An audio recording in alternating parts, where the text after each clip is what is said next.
donc une activité dans laquelle nous allons parler de cours inspirants pour finalement votre enseignement au développement durable.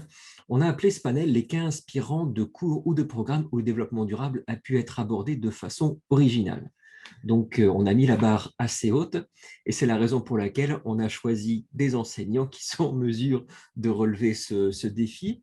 Donc, on a d'abord David Montminy qui est épistémologue et éthicien des sciences, rien que ça. Il est candidat au doctorat et puis il est chargé de cours. On aura aussi Morgane Botrel, qui est biologiste, candidate au doctorat à l'Université de Montréal et chargée de cours elle aussi. Et tous les deux, ils ont proposé un cours qui s'appelle un cours Horizon. On va définir ce que c'est ces fameux cours Horizon, risques et défis du 21e siècle. Donc, vous l'aurez compris, c'est un cours un peu transdisciplinaire. On accueillera aussitôt ensuite Patrice Farran, ingénieur chimiste et pédagogue, puisqu'il a aussi une maîtrise en pédagogie postsecondaire. Il est maître d'enseignement en génie chimique à Polytechnique. Il va vous parler d'un cours en analyse des procédés et développement durable. Et finalement, on accueillera aussi Jonathan Deschênes, professeur agrégé à HEC, diplômé en marketing et en administration, et aussi surprenant que cela puisse paraître pour des gens comme moi, oui, on peut faire du marketing responsable, et c'est le cours qu'il va nous présenter. Alors tout de suite, je vais céder la parole à David Montminy et Morgane Botrel pour nous présenter donc ce cours risque et défis du 21e siècle. Donc, alors, on a très peu de temps, mais on a réussi à gagner un petit peu de temps au cours de la présentation. Donc, les amis, je vais vous chronométrer, mais je crois que vous pourrez dépasser aussi légèrement sans que cela ne pose trop de problèmes. Fait que David et Morgane, je vous passe la parole. Vous voyez Merci beaucoup. bien l'écran? C'est parfait. Excellent. Alors, développer un cours au primaire sur l'agriculture urbaine, créer un documentaire sur les semences paysannes, réduire le gaspillage alimentaire à l'Université de Montréal, expliquer la bourse du carbone par une vidéo humoristique ou encore dénoncer l'impact du marketing sur la consommation de viande par une animation. Je viens de vous décrire quelques-uns des projets étudiants qui avaient pour but de limiter le réchauffement climatique et qui ont été développés dans le cadre des cours Horizon donnés par David et moi en 2019-2020. Merci Morgane. Effectivement, l'impulsion derrière le cours Horizon, c'était de faire les choses différemment, renverser les choses, si on veut, de mettre les étudiants et non enseignants au centre du cours. C'est-à-dire que pour les enseignants, c'était une occasion, si on veut, d'être créatifs, tant dans le contenu proposé que dans la présentation du contenu. Donc, non seulement on encourageait les doctorants à être créatifs, mais on leur donnait les moyens, tant financiers que théoriques, si on veut, de canaliser cette créativité vers la production d'un cours novateur. C'est-à-dire qu'en plus d'une bourse, on a reçu la formation de la part du Centre de pédagogie universitaire, qui nous a permis de recevoir, en plus d'une formation en pédagogie, d'être initié à une panoplie d'outils et de techniques pédagogiques qui sont avérées particulièrement pertinentes pour enseigner un cours dans lequel des enjeux transversaux comme les changements climatiques et des concepts profondément multidisciplinaires ou interdisciplinaires comme le développement durable jouent un rôle assez prépondérant. Et puis, un des bénéfices pour nous, les enseignants et enseignantes, ça a été l'opportunité de superviser et d'accompagner des projets de recherche qui étaient assez diversifiés, comme vous l'avez mentionné, Morgane, mais également de tester nos nouvelles pédagogiques avec différentes approches. Puis finalement, un autre avantage, un autre bénéfice, ça a été, de par la nature multidisciplinaire du cours, ça nous a permis de confirmer les bienfaits et l'utilité, si on veut, épistémique de multiplier les différentes façons d'aborder un problème complexe comme les changements climatiques. Pour le cours Horizon, on a utilisé une approche active et une méthode par enquête. Donc, l'objectif du cours était que les étudiants développent leur savoir-agir en créant un projet intégrateur qui a un impact sur la société. Ils devaient cibler un problème en lien au changement climatique et fournir une solution concrète, et ce, selon la forme et le support de leur choix, comme vous avez pu constater avec les exemples de projets que je vous ai présentés. Puisque les étudiants venaient de tout horizon, ils ont dû combiner leur savoir interdisciplinaire en créant des équipes d'étudiants provenant de programmes différents. Pour réaliser leur projet, on les a incités à développer leur savoir-faire. On a proposé des outils pour mieux gérer leur projet, comme par exemple des plateformes virtuelles pour le travail en équipe.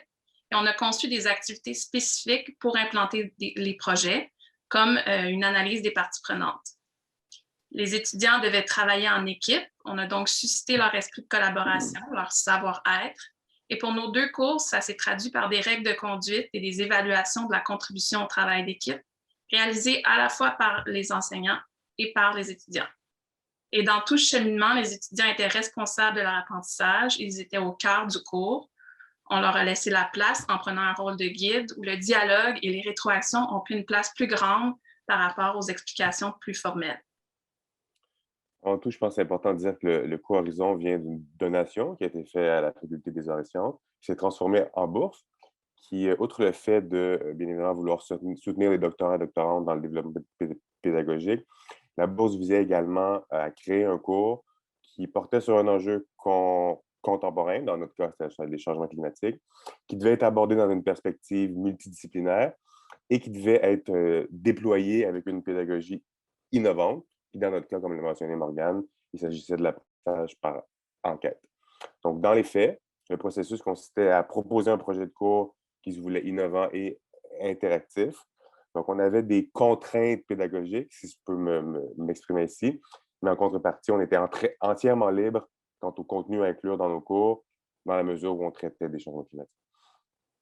Et pour bâtir le contenu spécifique de chacun de nos cours, on a fait appel à notre bagage propre. Je suis une écologiste des écosystèmes. Mon cours était donc basé sur des sciences naturelles.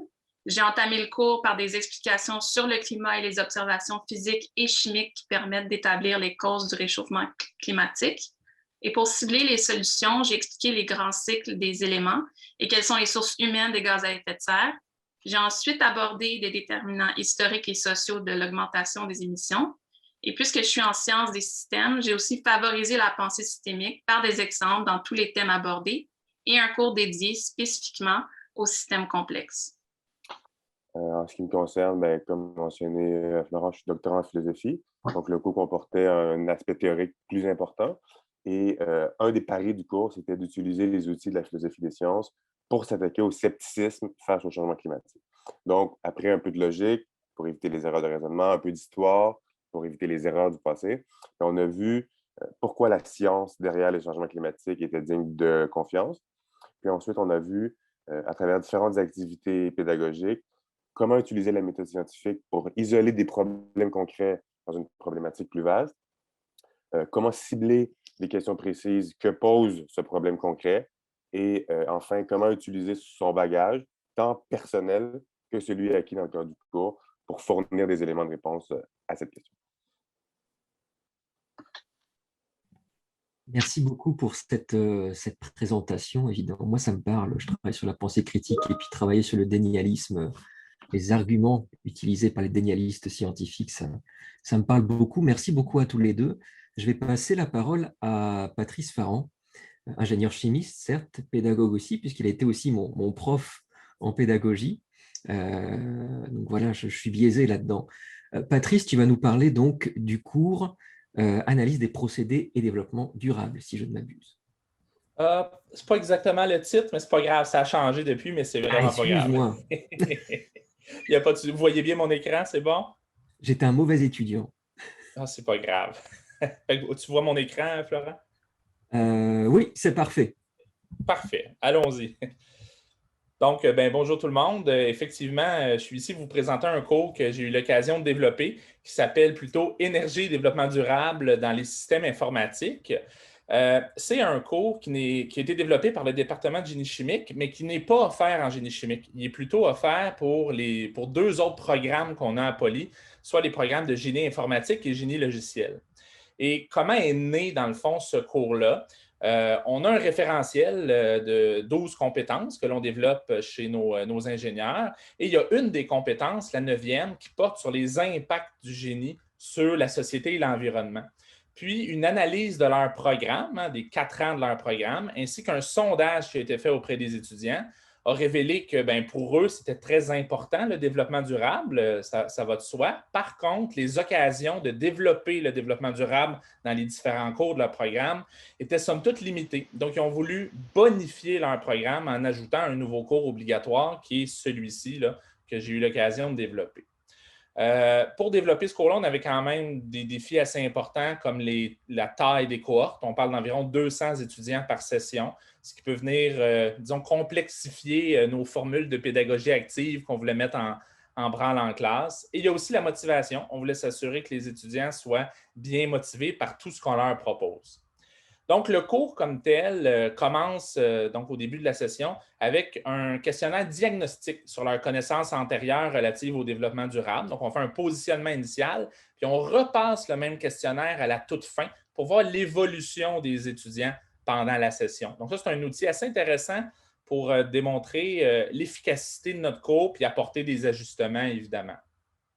Le cours en soi est formé de 4 grands chapitres reliés aux sciences du génie, mais à cela s'ajoute du développement durable pendant toutes les semaines. Donc, ce n'est pas uniquement concentré à un moment de la session. Là. Pendant toutes les semaines, ils ont des capsules vidéo à écouter parce qu'on utilise une approche de classe inversée. Donc, les étudiants consultent des vidéos, que ce soit tant pour les éléments de sciences du génie que pour les éléments de développement durable et viennent en classe. Puis là, en classe, on a des activités, des débats, de la résolution de problèmes. J'ai mis quelques exemples. Là, on s'intéresse au recyclage des déchets électroniques, la minimisation, l'optimisation de l'énergie dans les centres de données, à l'utilisation des technologies comme le calcul d'énergie relié à l'envoi des courriels, à l'utilisation d'un ordinateur portable et autres. Là.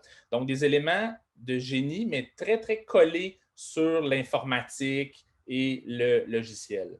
Parmi les thématiques qu'on aborde, il y a des thématiques assez générales. On en a parlé ce matin, d'autres intervenants les ont présentées. Les enjeux sur l'urgence climatique, l'historique de la science des changements climatiques, la pollution atmosphérique, des éléments historiques sur la place du Canada, du Québec en matière de développement durable.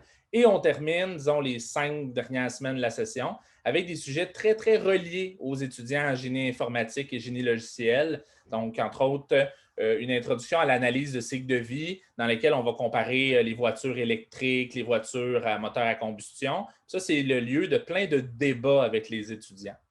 Puis, il y a une évaluation en particulier que les étudiants apprécient particulièrement. C'est un devoir individuel dans lequel chaque étudiant doit choisir une application de génie informatique ou génie logiciel, puis de montrer les liens qu'il y a du point de vue économique, social, environnemental, et de démontrer aussi l'impact que l'ingénieur en génie informatique, génie logiciel peut avoir par rapport à cette application-là et au développement durable.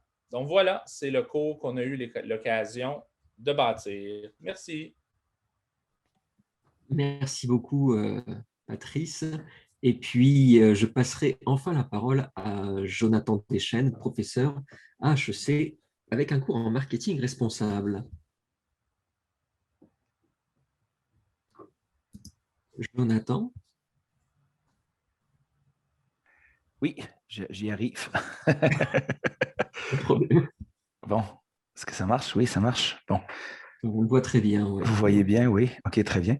Bonjour à tout le monde et merci pour l'organisation de cette belle journée. Puis merci de m'avoir invité là, pour parler un petit peu de ce cours. Donc, c'est un cours marketing responsable que j'ai développé. Je l'ai enseigné 3 fois, donc je l'ai développé il y a 4 ans. Puis j'ai eu l'occasion de l'enseigner à 3 reprises. C'est un cours généralement qui attire une 60aine d'étudiants du baccalauréat en administration des affaires à HEC.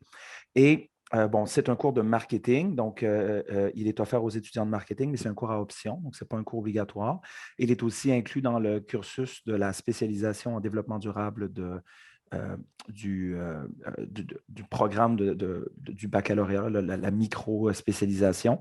Je me retrouve dans la classe avec des étudiants, une bonne proportion, je dirais peut-être 60% des étudiants sont en marketing, puis un 40% qui sont des étudiants qui sont en développement durable, puis qui font des options mixtes, donc ils vont mélanger des aspects de développement durable avec du marketing, avec de la finance, avec des ressources humaines, du management. Bref, j'ai une classe assez hétéroclite, ce qui rend la chose intéressante et qui crée en même temps son lot de défis, parce que ce n'est pas une classe avec une formation unique, donc les étudiants ont un background très différent. Donc, j'ai beaucoup fait évoluer le cours. Donc, ce n'est pas un cours que, même aujourd'hui encore, je considère comme étant canné. Donc, il y a encore beaucoup de travail à faire, mais je le pense intéressant ce cours parce que justement, l'objectif, puis je l'ai écrit en sous-titre, là, c'est d'amener à penser différemment le marketing parce qu'évidemment, il y a une vision assez classique de la manière d'enseigner le marketing et moi, j'essaie de virer ça complètement de côté, là, cette approche-là.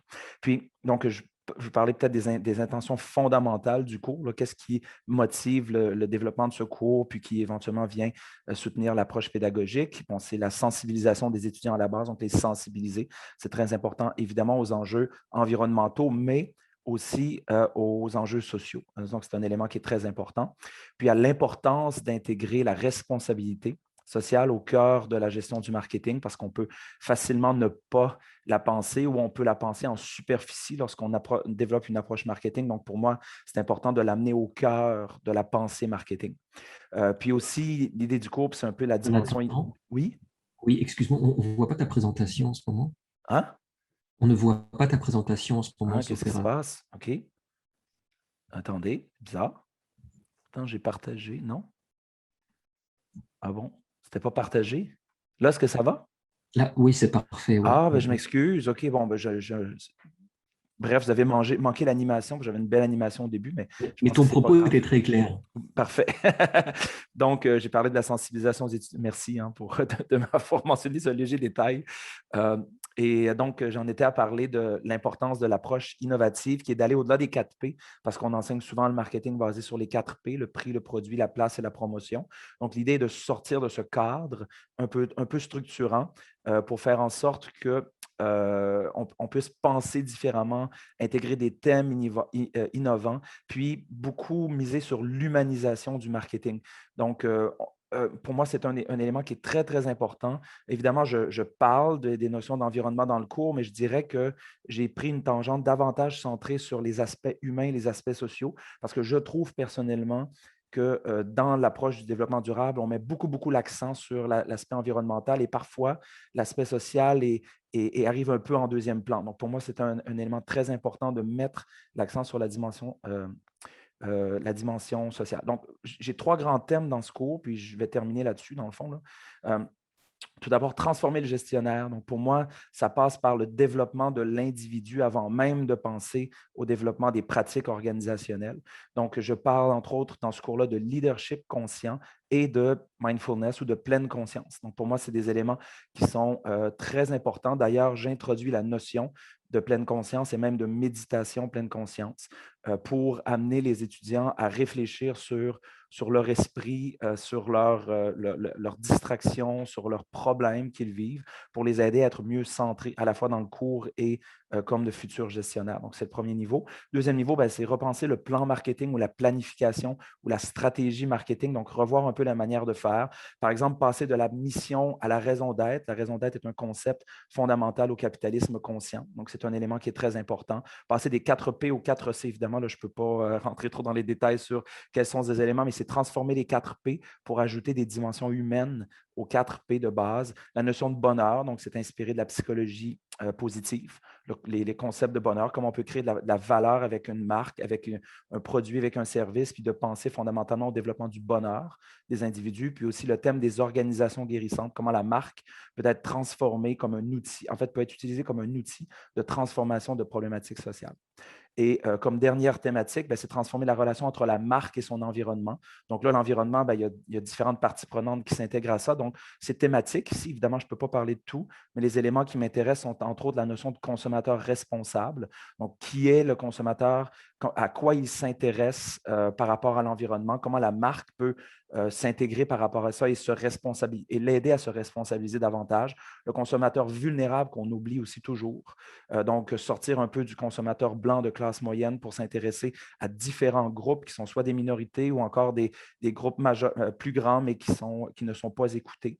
La notion d'empathie, donc comment développer l'empathie puis une écoute profonde du consommateur, de sa réalité, de ses défis, de ses problèmes, de ses souffrances. Les labels, donc on tombe ici un petit peu plus dans la question de la communication de l'information par rapport à la marque, donc les enjeux, les problèmes qui sont associés au label, qu'est-ce qu'on peut faire. aussi la notion d'économie circulaire qui est traitée comme une séance, donc pour parler davantage des notions. Là, je viens connecter davantage des notions liées à l'environnement, puis aussi à la transformation de la logistique, puis la transformation des produits, donc comment améliorer, diminuer l'empreinte écologique des produits. Puis finalement, la philanthropie, qui est aussi un autre thème qu'on aborde très peu en marketing, mais comment une entreprise peut, dans le fond, utiliser ses profits, utiliser ses extras, ses revenus excédentaires pour être en mesure de générer un impact social intéressant en s'associant à d'autres marques, à des organismes à but non lucratif, à des causes, etc. Donc, c'est un cours, pour terminer, qui mélange une pédagogie qu'on pourrait dire relativement classique à la base, où moi, je fais de l'enseignement magistral, mais en même temps, j'invite beaucoup de présentateurs, des experts dans les différents domaines qui m'intéressent. Il y a la pratique de la méditation. Donc, en classe, je fais des exercices de méditation de pleine conscience avec les étudiants pour les aider à développer des outils. Ensuite, ils doivent remplir un journal de bord qu'ils doivent donc à chaque jour essayer de faire la pratique de la méditation à la maison. Ensuite de ça, ils ont des exercices, des cas en classe. Il y a un travail de session majeur aussi qui implique que les étudiants doivent faire le diagnostic de la responsabilité sociale d'une marque de leur choix. Donc, ils doivent prendre une entreprise existante, puis ensuite aller faire une analyse de contenu de toute l'information médiatique publique sur la marque pour qu'est-ce qui a été dit de positif, de négatif, puis ensuite aller faire une analyse empathique en faisant des entrevues avec des consommateurs cibles de cette marque pour comprendre leur réalité, puis qu'est-ce que la marque réussit à bien faire et qu'est-ce qu'elle ne fait pas bien, puis comment cette marque pourrait ultimement les aider à améliorer, dans le fond, les conditions de vie de ces consommateurs. Donc, ça fait, je pense, le tour, là, je ne sais pas combien de minutes j'ai pris, mais ça fait à peu près le tour Merci, Jonathan. de la chose, de la bête. Un petit peu plus que ce qu'on avait prévu, mais heureusement, on a de l'avance Fantastique. sur l'agenda. Merci, je vais essayer d'arrêter le partage. Voyons, je suis tout perdu ce matin. Moi, pourquoi je ne peux pas? Alors, pour tes collègues qui ont présenté juste avant, je vais reprendre de mon anxiétude pour la seconde partie de ce point sur ces cas inspirants. Peut-être qu'ils pourront s'exprimer davantage. Jonathan, d'ailleurs, je vais montrer un petit peu des choses, le behind the scene. Tu parles de pleine conscience dans l'hypothèse où cette activité devait avoir lieu en présentiel l'an dernier. On aurait fait probablement une petite activité de pleine conscience collective. Bref, la pandémie a changé les choses, vous l'avez deviné. Jonathan, j'y reviens un petit peu, tu l'as évoqué dans ta présentation. Fondamentalement, quelles étaient tes motivations, bien sûr, vis-à-vis de ta discipline, mais aussi éventuellement peut-être sur un plan personnel, qu'est-ce qui a fait que tu as voulu t'engager autant dans le développement de ce cours qui est un peu original, mais dans le bon sens du terme? Oui, ben, j'espère. C'est ce qu'on espère. On veut inspirer. Ben, moi, à la base, l'idée, évidemment, c'est parti d'une motivation très personnelle. Je m'intéresse depuis longtemps aux questions humaines, aux questions sociales, aux questions. J'ai une démarche très critique par rapport au marché, par rapport aux entreprises. Ce n'est pas parce que je suis prof de marketing que je cautionne tout ce qui se fait en marketing et en gestion de manière générale. Donc, ça venait beaucoup d'une perspective personnelle et même, je dirais, d'un besoin de me positionner un peu à contre-courant par rapport aux théories qui sont enseignées de manière générale. Ce n'est pas que c'est un cours de bac, donc évidemment, ce n'est pas un cours où on creuse à fond dans les théories. C'est un mélange de théorie et de pratique, mais c'est important de lancer un signal aussi qu'il existe une manière différente de penser le marketing, de voir les choses. Puis quand on retourne ces questions-là, on arrive à des résultats qui sont intéressants. Fait que pour moi, c'était important. Puis aussi, je trouvais qu'il y avait un vide, un peu un vide théorique sur ces questions-là. Parce que quand on regarde les manuels de marketing, souvent la question de la responsabilité, c'est un petit chapitre d'éthique qui est présenté à la fin du livre, là, genre au chapitre 83, que les gens ne vont pas lire souvent. Donc, c'est comme ça vient, je dirais, ça permet de déresponsabiliser le marketing en disant on a un chapitre. Je trouvais que ce n'était pas assez. Fait que moi, je voulais l'intégrer de manière transversale à toutes les activités, dans le fond. Je vais passer la parole aussi à tes collègues, Jonathan, je te remercie. David, Morgane, vous, de votre côté, quelles étaient votre motivation initiale à mettre en place ce fameux cours Horizon transdisciplinaire? Veux-tu y aller, David? Oui, bien sûr.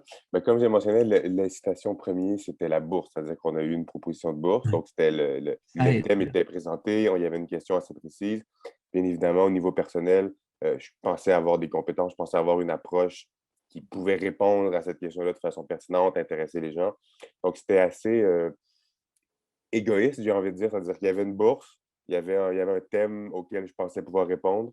J'ai fait une proposition. Et puis ensuite, bien entendu, avec Morgane, avec les gens du centre en pédagogie, avec les gens de la FAS, on a euh, peaufiné, modifié, on a fait évoluer les idées derrière. Mais la motivation à la base, elle était très égoïste.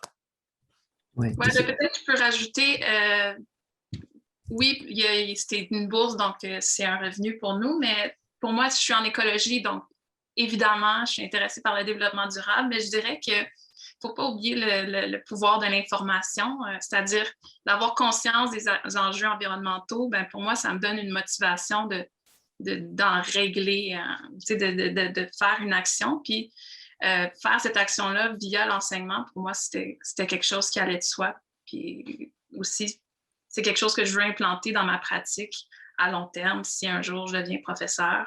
Bon, on ne sait jamais ce qui va arriver, mais on ne peut pas oublier d'avoir conscience des enjeux de développement durable. Je pense que c'est la motivation fondamentale. Là. Merci beaucoup, David et Morgane.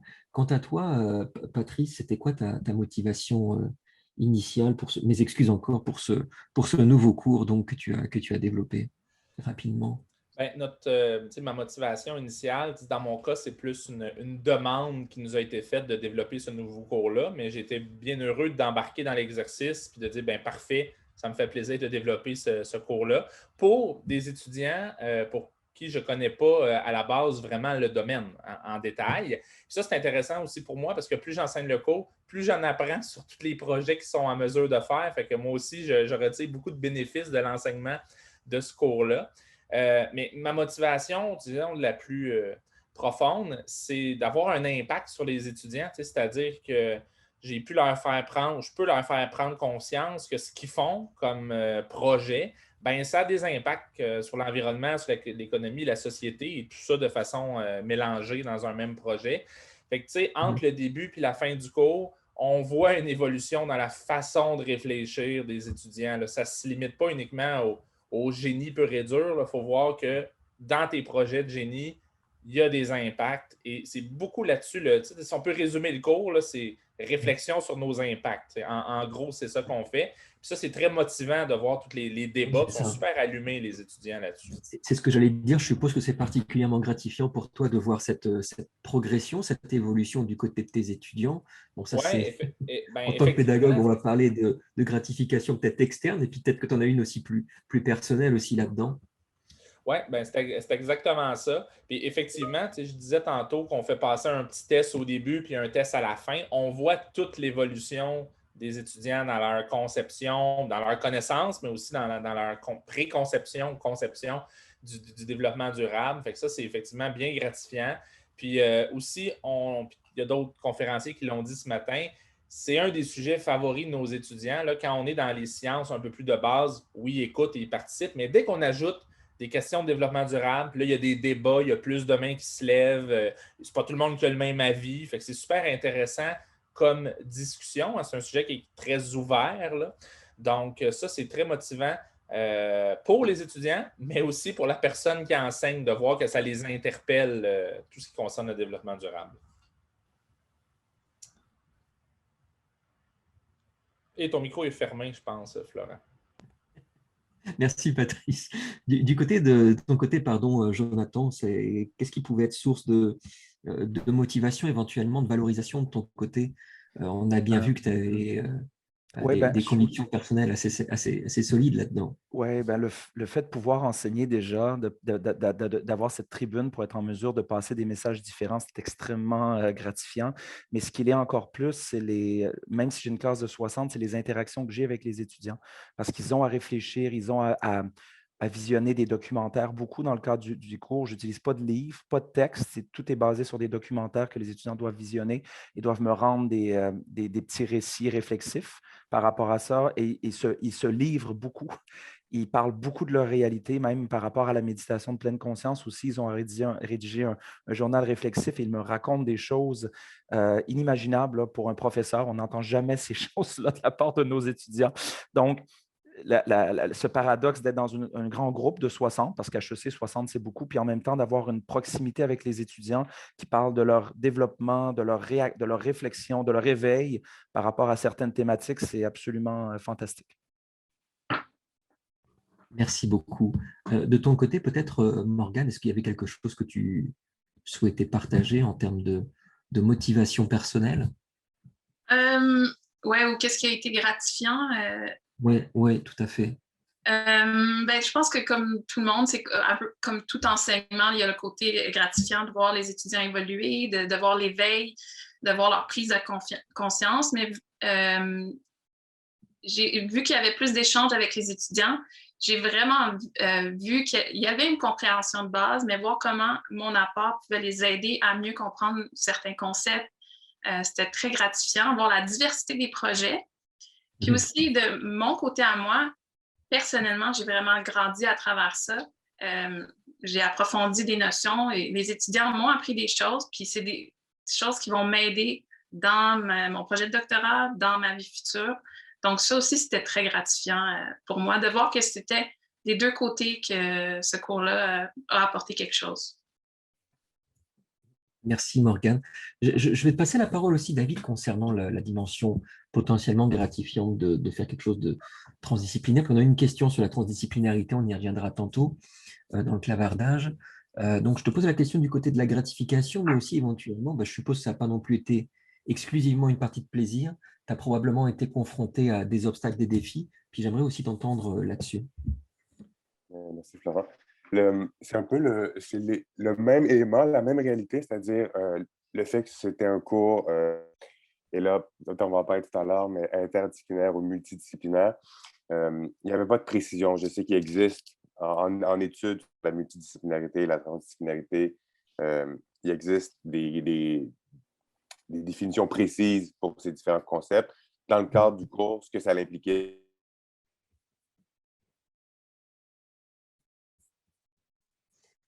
Alors, visiblement, on a perdu notre ami David. La vidéo s'est coupée, c'est pas très grave. De voir, David est revenu. On t'a perdu quelques secondes, David. D'accord. Donc, je suis revenu maintenant, ça va? Ça va, c'est parfait. OK, excellent. Donc, ce que je mentionnais, c'est que une partie de la gratification venait justement du fait, comme j'ai mentionné précédemment, que j'avais cette conviction avant de donner le cours que le pluralisme épistémique, c'est-à-dire de s'attaquer à un problème de différents points de vue, avait des bénéfices. Et effectivement, ça a été confirmé. Il y avait des gens en cinéma, il y avait des gens en économie, des gens en sciences biologiques, des gens en chimie, des gens en politique, il y avait un étudiant en philosophie. Donc, c'était vraiment assez large.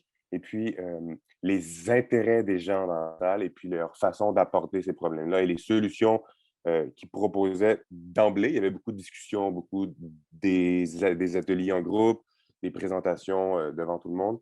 Et leur approche étant différente, venaient parfois se confronter. Donc là, il y avait certains problèmes à l'occasion, mais souvent, suite à une discussion, suite à certaines activités pédagogiques, ces positions-là venaient se complémenter. Puis, pardon, vas-y, je t'en prie. Oui, si je peux répondre à ta Oui, deuxième question, les défis ou les obstacles auxquels j'ai été confronté, ça provenait également de cette diversité-là. C'est-à-dire que autant que ça pouvait apporter des éléments positifs, parce qu'on apportait un éclairage différent sur le même problème, lorsqu'on traitait spécifiquement du développement durable, là, il y avait des mécontents, si j'ai envie de dire. C'est-à-dire que, et là, c'est un récit très personnel, c'est-à-dire que je ne sais pas si c'est représentatif d'autres cohortes ou d'autres groupes qui sont assez diversifiés comme ça, mais les critiques, j'avais des critiques qui provenaient de la droite, si on veut, j'avais des critiques qui venaient de la gauche, mais essentiellement, les critiques venaient du côté plus progressiste, c'est-à-dire que le développement durable manquait de mordant pour eux. où le développement durable était quelque chose qui était trop vieux, qui nécessitait d'être repensé, d'être dépassé. J'avais beaucoup de critiques également. J'avais un noyau de critiques assez important de la part des étudiants qui disaient que le développement durable renforçait les inégalités nord-sud.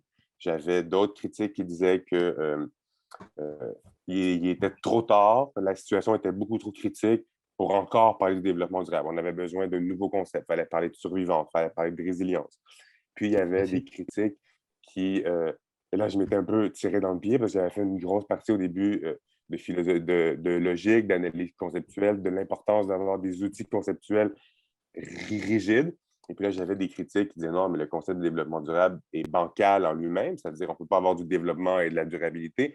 Donc, il y avait, c'était surtout en surface, surtout lors de la première présentation, comme c'était un cours qui se voulait dynamique et qui voulait construire des éléments de contenu avec la rétroaction des étudiants et étudiantes, j'ai dû m'adapter, j'ai dû trouver des textes, j'ai dû trouver des moyens d'essayer de répondre à ces différentes critiques-là. Puis on a un peu construit sur ces différentes critiques. Donc, un des défis, des obstacles, c'était de trouver un moyen de concilier ces différentes critiques face au concept même de développement durable.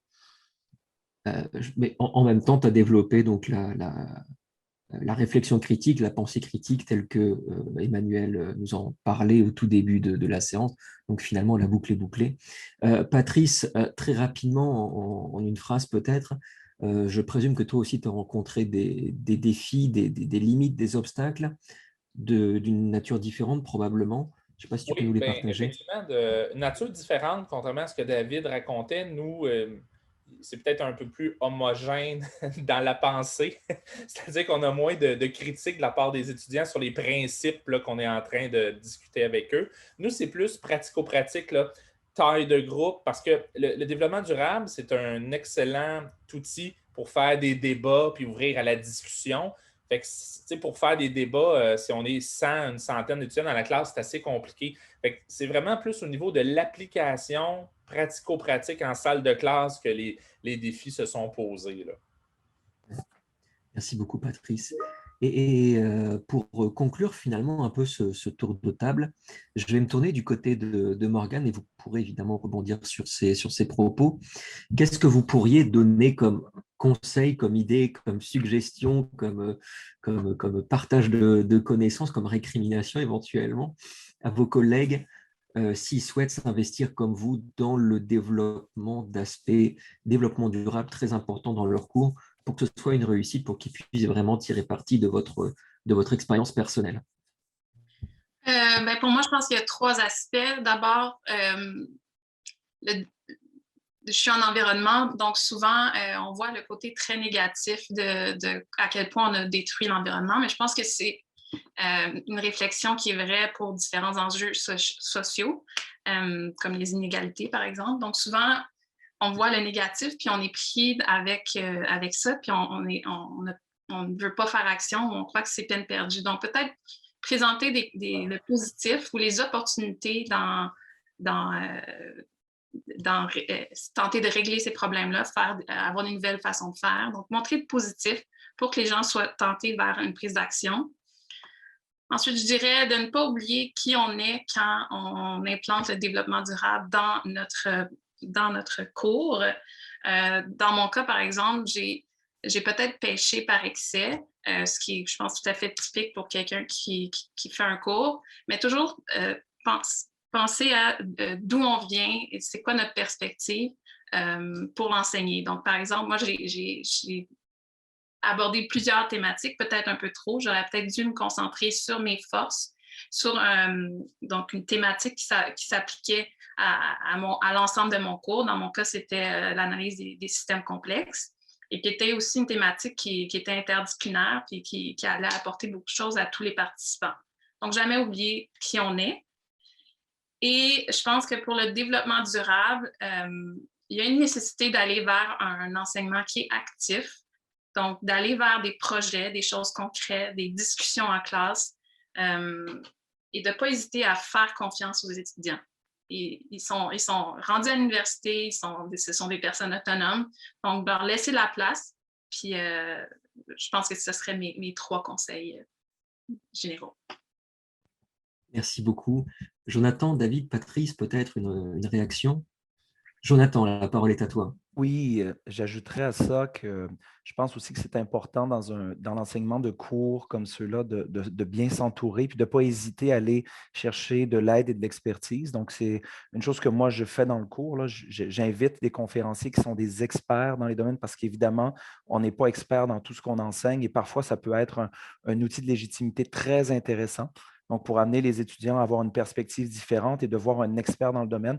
Puis là, je boucle la boucle avec la question de Patrick Sigana qui me demandait comment mes étudiants réagissent quand je leur parle de méditation de pleine conscience, puis entre autres en marketing. Bien, une des choses que je fais, c'est que j'ai invité un expert en leadership conscient à venir parler aux étudiants dans le cours.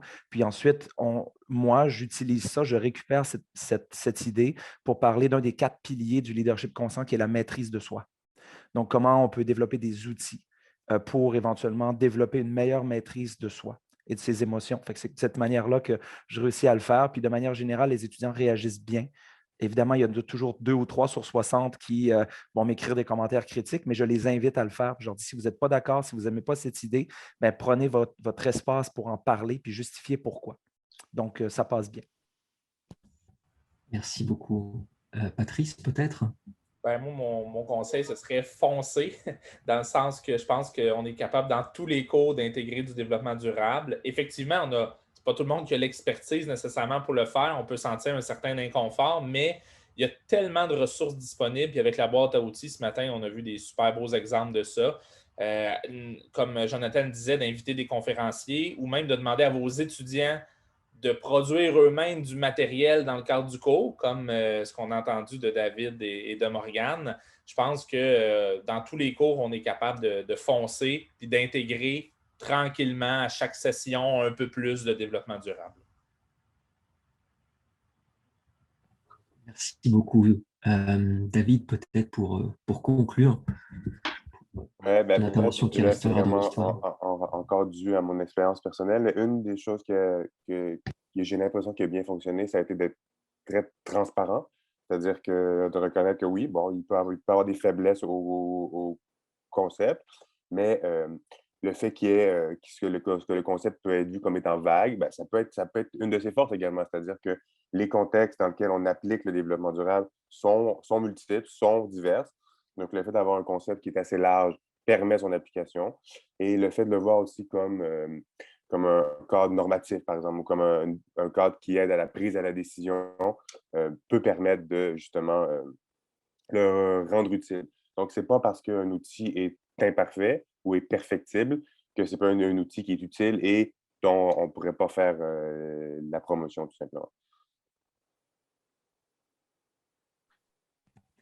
Merci infiniment donc à tous les 4 pour ce petit tour de table, cette table ronde virtuelle. Je vais vous proposer, si vous le voulez bien, pour les quelques douzaines de minutes qui nous restent, avant une pause bien méritée dans laquelle on pourra aller chercher un café, de poser vos questions si vous le souhaitez dans le clavardage.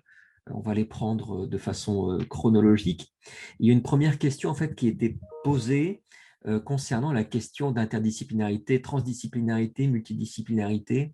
On pourrait aussi ajouter pluridisciplinarité. C'est effectivement quelque chose qui est abordé par Edgar Morin, mais de façon beaucoup plus prosaïque. Dans le fond, puis je vais vous partager dans les quelques prochaines minutes une ressource qui a été développée par l'Université de Sherbrooke, par le service pédagogique, qui définit finalement quelles sont les grandes différences entre ces quelques concepts. Alors souvent, ça se joue à la marge. Globalement, il faut comprendre que c'est selon le nombre de cours, de disciplines, qui sont investis dans un cours pour comprendre que l'on passe de l'interdisciplinarité à la transdisciplinarité, à la multidisciplinarité. Il y a beaucoup de syllabes. Et on parle aussi éventuellement d'intradisciplinarité, mais c'est une autre question. Bref, je vais vous partager ça dans le clavardage. Et donc, je prends la question suivante. Alors, quels outils pour arriver, et là c'est Cédric qui nous pose la question, quels outils pour arriver à délimiter son opinion et les faits en toute transparence? C'est une bonne question, ça. Comment on réussit en tant qu'enseignant à garder une relative neutralité, si tant est que ce soit possible ou même souhaitable. C'est peut-être l'éthicien vers lequel je vais me tourner en priorité, David. Ben, je dirais que pas d'outil universel, encore une fois. C'est-à-dire que je ne crois pas qu'il y a une façon de présenter, qu'importe le sujet sur lequel on se pose de façon objective. C'est-à-dire, moi, j'ai présenté d'emblée d'où je venais, d'où je parlais et les connaissances limitées que j'avais dans certains domaines. Et puis, donc, l'idée, c'était pas vraiment ou c'était plutôt de présenter que lorsque une opinion était partagée ou semblait être partagée par l'ensemble des experts, je la présentais comme une opinion qui était justement, qui semblait faire l'objet d'un consensus. Et lorsque d'autres positions étaient plus à la marge, je les présentais comme étant plus à la marge, mais tout en étant ouvert justement précisément dans un cours comme celui-ci, ouvert à être euh, mis au défi, si on veut, ou à me faire proposer d'autres approches. Je me disais, ouais, ben, cette position-là, en fait, elle est vue comme, elle est présentée comme étant marginale dans un certain discours, mais en fait, lorsqu'on regarde une autre approche, par exemple, ben, cette approche n'est pas vraiment marginale, elle fait l'enjeu d'un consensus assez large avec preuve à l'appui. C'est-à-dire que cette idée de transparence-là et d'ouverture permet non pas d'enrayer la subjectivité du tout, mais disons, de la mettre en lumière de façon plus évidente. Je présume que c'est une préoccupation qui doit davantage toucher les sciences humaines éventuellement. Je ne sais pas. Est-ce qu'on touche est-ce qu'on classe les sciences de l'administration dans les sciences humaines? Jonathan, je te pose la question, mais j'imagine que c'est davantage David et Jonathan qui sont confrontés à ce genre de préoccupation. Et ensuite, je pourrais aussi passer la parole à Morgane et Patrice sur votre éventuelle partialité, comment on peut euh, confronter cet aspect-là. Jonathan. Ouais, si je peux me permettre, bon, je pense que c'est assez clair même dans mon propos ici que j'ai une mission là, quand j'enseigne, donc j'ai une certaine vision des choses. Puis ben, comme toute forme d'enseignement, jusqu'à un certain point, je traîne une certaine approche idéologique que je présente aux étudiants, ce qui crée des défis parce que parfois on ne partage pas tous les mêmes idées. Mais j'essaie, pour moi, c'est très important d'être énormément dans l'ouverture, dans l'acceptation, dans l'écoute de l'autre, puis aussi de reconnaître que euh, moi, comme professeur, je n'ai vraiment pas toujours raison. Puis c'est pour ça aussi que je vais chercher des conférenciers. Mais même là, il y a des débats avec les conférenciers. Moi, je ne suis pas toujours d'accord avec les conférenciers. J'essaie d'amener ça en classe pour démontrer justement que c'est une réflexion continue. Puis c'est important d'adopter un regard critique. Ce qu'on ne fait pas toujours dans les écoles de gestion, je trouve, là, dans l'enseignement, ce n'est pas tous les cours où les étudiants ont l'espace pour être en désaccord avec ce qui est enseigné. Donc, en le faisant moi-même, j'essaie d'adopter cette approche avec mes conférenciers. Je le fais avec mes étudiants. Je les invite. Donc, c'est à travers ce regard croisé, critique, qu'on arrive à quelque part à s'entendre sur des choses qui, effectivement, comme le disait David, là, il n'existe pas une réponse objective parfaite pour tout. Donc, on est toujours dans une zone grise à quelque part. Fait qu'on travaille beaucoup dans cette intersubjectivité puis cette réflexion. Merci, Jonathan. Je ne sais pas si Morgane, Patrice, vous souhaitiez rebondir. On a encore deux autres questions. Ben, je pense Oui, que Morgane. c'est la même chose. La question, c'est sur l'objectivité. Puis l'idée, c'est d'être transparent, de dire d'où on vient, c'est quoi notre perspective. Puis dans ce genre de cours, en fait, on arrive plus à une objectivité, puisque dans mon cas, c'était interdisciplinaire. Donc, il y avait plusieurs perspectives. On avait l'intersubjectivité. Donc, c'est en ayant un dialogue, je pense qu'on arrive vers l'objectivité. De mon côté, ce qui est intéressant en discutant du développement durable, c'est que ça apprend aussi à certains étudiants que la réponse, là, elle n'existe pas nécessairement. Il y a des étudiants qui veulent la réponse hors de tout doute, puis ce n'est pas un domaine dans lequel on a la réponse. Fait que juste ça, c'est un apprentissage pour les étudiants à être confrontés à eux-mêmes, puis que tout le monde n'a pas le même avis dans le groupe, puis que ça se peut que tous les avis soient tout à fait corrects, là. Fait que juste ça en soi, de débattre avec les étudiants, c'est un bel apprentissage pour eux. Oui, c'est un bel apprentissage de la philosophie des sciences. On va redescendre peut-être un petit peu sur Terre pendant quelques instants. On avait une question qui m'était passée on est toujours sur Terre, rassurez-vous, hein, mais on n'a pas encore décollé.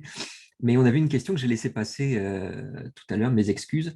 Assez rapidement, tous les quatre, est-ce que vous avez des trucs particuliers pour visibiliser d'une certaine manière le projet de vos étudiants? C'est une question de Marie Marquis.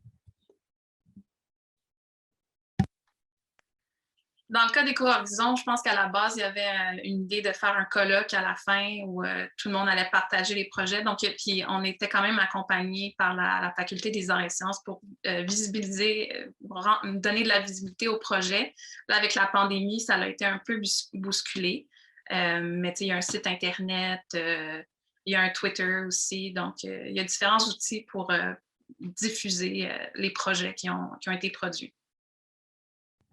Effectivement, on va pouvoir en parler un petit peu plus tard dans la matinée. Je ne sais pas si vous souhaitiez ajouter quelque chose, mais sinon, on vous posait aussi la question collectivement. Donc, on a beaucoup parlé de cours de premier cycle. Est-ce que vous croyez que ce genre d'initiative pourrait finalement être pertinente?